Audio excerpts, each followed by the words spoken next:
আমরা মানুষ হিসেবে মাঝে মাঝে উদ্ভট কিছু চিন্তা করি। আমি শম্পা আক্তার আছি নতুন এই ভিডিওটিতে। আশা করি পুরো ভিডিও জুড়ে আপনি আমার সাথেই থাকবেন।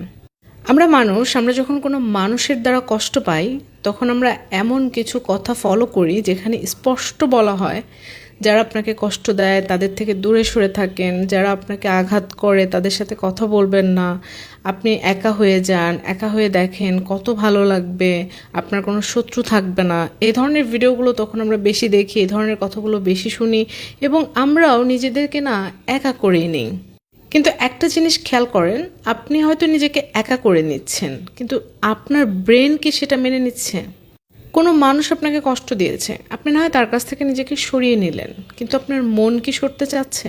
আমি সহজে কাউকে ব্লক করি না, একটাই কারণ যে আমি যদি ব্লক করে দেই আর ওই মানুষটাকে নিয়ে যদি আমার সত্যিই সামান্য আগ্রহ থেকে থাকে, ভালোবাসা, টান, মায়া, হাবিজাবি যাই বলেন, এগুলো যদি থেকেই থাকে মনের ভিতরে, তাহলে শুধুমাত্র ডিভাইস ব্লক করে আমি কি করব?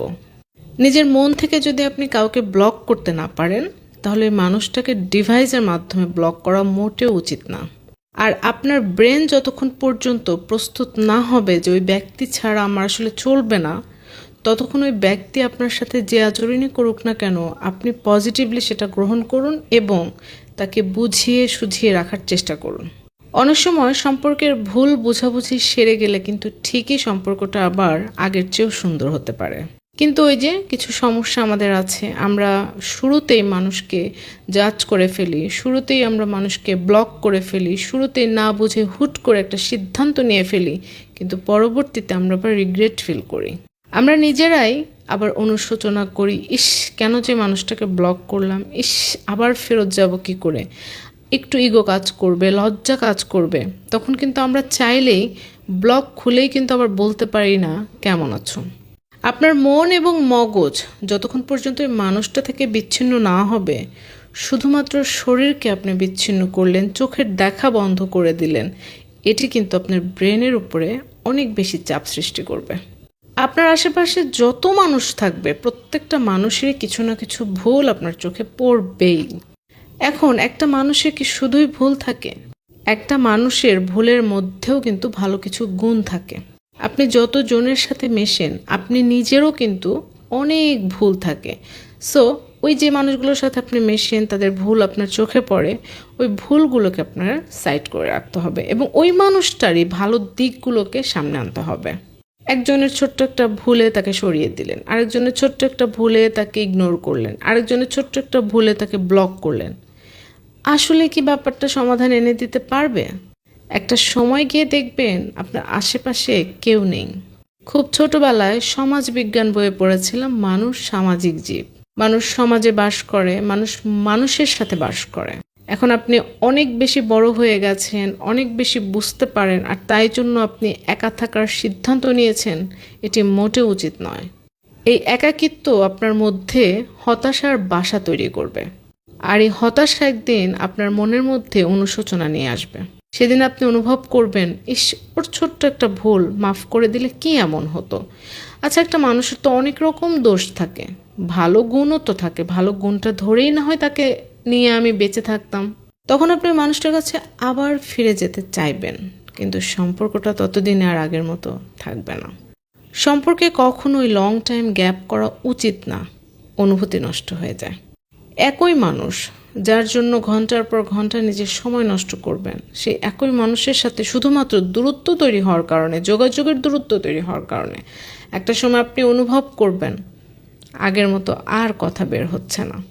একই মানুষ একই টেবিলে 5 বছর পরে বসে আছেন, স্তব্ধ হয়ে গেছেন, কথা নেই, কি বলবেন, গ্যাপ।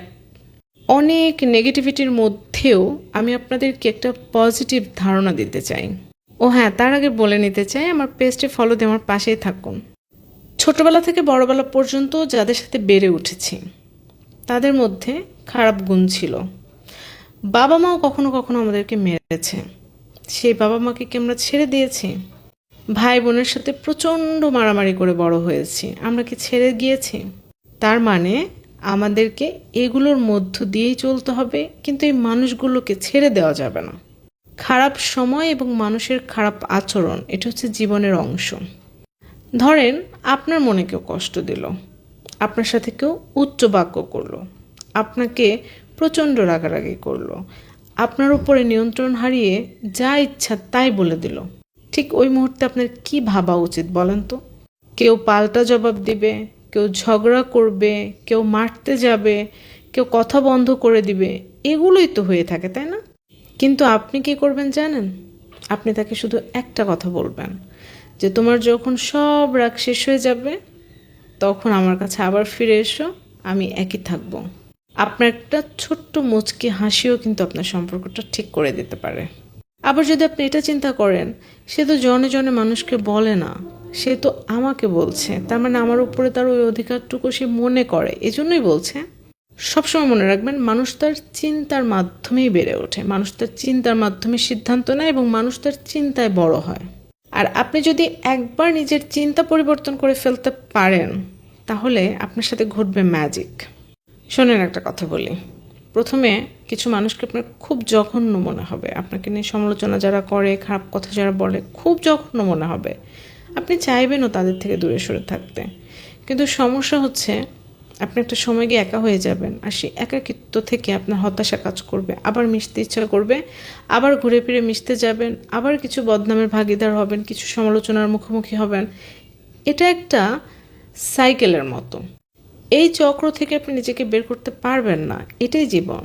তার চেয়ে নিজেকে এভাবেই প্রস্তুত করুন যে যেমন সে তেমনই থাকুক, আমার যতটুকু সময় তার সাথে থাকতে ভালো লাগবে থাকবো, যতটুকু সময় সে আমার সাথে অন্যায় আচরণ করবে আমি সেটিও মেনে নিব। আপনার ভালো ব্যবহার একদিন সবাইকে পরিবর্তন করে দিবে। একদিন দেখবেন মানুষ আপনার সমালোচনা করতেই ভুলে গেছে। পজিটিভ চিন্তা একই সাথে মানুষকে যেমন সুস্থ রাখে, সেই সাথে মানুষের মনকে বড় করে, সেই সাথে মানুষের একাকিত্ব দূর করে, সেই সাথে সত্যি মানুষের কাছে যেতে পারে নির্দ্বিধায়। আজকের ভিডিও থেকে আমি সব এখানে বিদায় নিচ্ছি। দেখা হয়ে যাবে অন্য কোনো ভিডিওতে অন্য কোনো সময়। ততক্ষণ পর্যন্ত নিশ্চয়ই আমি আপনাদের দোয়াতে থাকবো ইনশাআল্লাহ।